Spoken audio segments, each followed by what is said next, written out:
আসুন হাতে হাত রাখুন, টেকনাফ থেকে তেঁতুলিয়ায় খেলাফতের এই আহ্বানকে আমরা ছড়িয়ে দেই।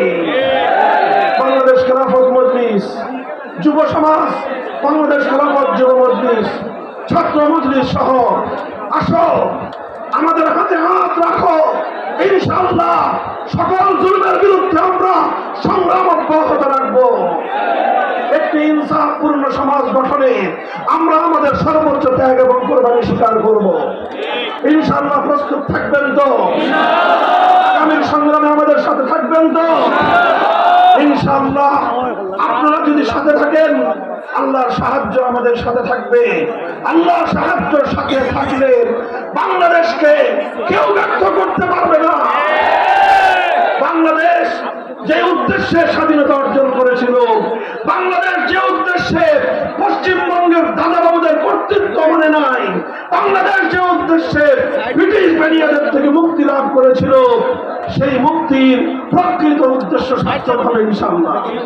অন্তর্বর্তীকালীন সরকারকে বলবো, বাংলাদেশের অর্থনৈতিক যে ক্রাইসিস, এই সংকট উত্তরণে পাচার করা সকল টাকাগুলো ফেরত আনার ব্যবস্থা করেন। পাচারকারীদেরকে বিচারের কাঠগড়ায় দাঁড় করিয়ে জনতার সামনে দৃষ্টান্তমূলক বিচার প্রতিষ্ঠা করুন। এভাবে হত্যাকাণ্ডের বিচার, অর্থ লুটপাটের বিচার, দুর্নীতির বিচার করে আগামী দিনে একটি জুলুম বৈষম্যহীন একটি সমাজ গড়বার জন্য আমরা এগিয়ে আসি। তাহলে সরকারকে এই দেশের মানুষ, ইসলামপন্থী মানুষ বিশেষভাবে সহযোগিতা করবে ইনশাআল্লাহ।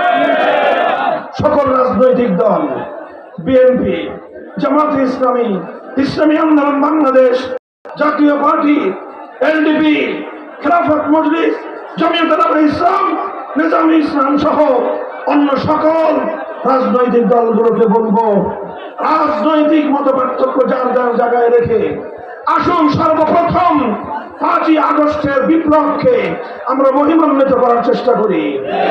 এই বিপ্লবের মহান লক্ষ্য মানুষের ঘরে ঘরে পৌঁছে দেওয়ার চেষ্টা করি। এই বিপ্লবের মহানায়ক তারা আমাদেরই সন্তান, তারা এদেশের ছাত্র জনতা। এই ছাত্র জনতাকে আগামীর দেশ গড়ার ক্ষেত্রে আমরা তাদেরকে সহযোগিতা করি।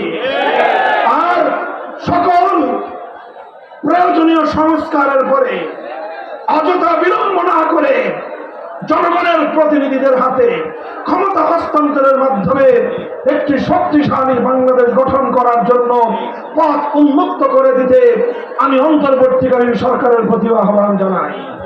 সংগ্রামী সাথী ও বন্ধুগণ, আমাদের চূড়ান্ত লক্ষ্য হল জুলুম ও বৈষম্যহীন সমাজ। আমাদের চূড়ান্ত লক্ষ্য জুলুম এবং বৈষম্যহীন একটি সমাজ। মনে রাখবেন, চূড়ান্ত সাফল্য, পরিপূর্ণ বৈষম্যহীন সমাজ গড়তে চাইলে মানবে মানুষের বানানো মানব রচিত কোনো তন্ত্রমন্ত্র দিয়ে হবে না।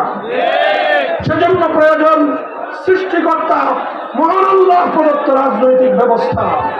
আর আল্লাহ প্রদত্ত রাজনৈতিক ব্যবস্থার নাম হল আল্লাহর প্রতিনিধিত্ব তথা খেলাফত। তাই বাংলাদেশ খেলাফত মজলিস আপনাদেরকে আহ্বান জানায়, আসুন হাতে হাত রাখুন, টেকনাফ থেকে তেঁতুলিয়ায় খেলাফতের এই আহ্বানকে আমরা ছড়িয়ে দেই। বাংলাদেশ খেলাফত মজলিস, যুব সমাজ, বাংলাদেশ খেলাফত যুব মজলিস, ছাত্র মজলিস সহ আসো, আমাদের হাতে হাত রাখো। ইনশাআল্লাহ সকল জুলুমের বিরুদ্ধে আমরা সংগ্রাম অব্যাহত রাখবো। একটি ইনসাফপূর্ণ সমাজ গঠনে আমরা আমাদের সর্বোচ্চ ত্যাগ এবং কোরবানি স্বীকার করব। ইনশাআল্লাহ প্রস্তুত থাকবেন তো? আগামীর সংগ্রামে আমাদের সাথে থাকবেন তো? ইনশাআল্লাহ আপনারা যদি সাথে থাকেন, আল্লাহর সাহায্য আমাদের সাথে থাকবে। আল্লাহর সাহায্যের সাথে থাকলে বাংলাদেশকে কেউ ব্যর্থ করতে পারবে না। বাংলাদেশ যে উদ্দেশ্যে স্বাধীনতা অর্জন করেছিল, বাংলাদেশ যে উদ্দেশ্যে পশ্চিমবঙ্গের দাদাবাবুদের কর্তৃত্ব মানে নাই, বাংলাদেশ যে উদ্দেশ্যে ব্রিটিশ বেনিয়াদের থেকে মুক্তি লাভ করেছিল, সেই মুক্তির প্রকৃত উদ্দেশ্য সার্থক হবে ইনশাআল্লাহ। আপনারা আমাদের পাশে থাকবেন ইনশাআল্লাহ।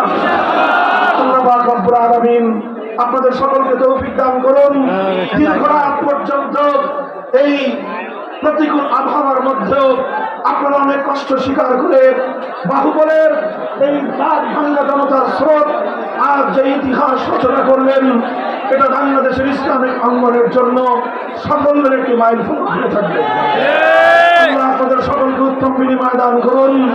আমাদের মরহুম সকল শহীদান, বিশেষ করে 2013 সালের 7টা শহীদান, 2024 সালের বৈষম্য বিরোধী আন্দোলনের সকল শহীদানদের আল্লাহ পাক শাহাদাতকে কবুল করুন এবং তাদের আত্মত্যাগের বিনিময়ে একটি সুন্দর বাংলাদেশ আল্লাহ পাক তৌফিক দান করুন। ওয়া আখিরু দাওয়ানা আলহামদুলিল্লাহি রাব্বিল আলামিন।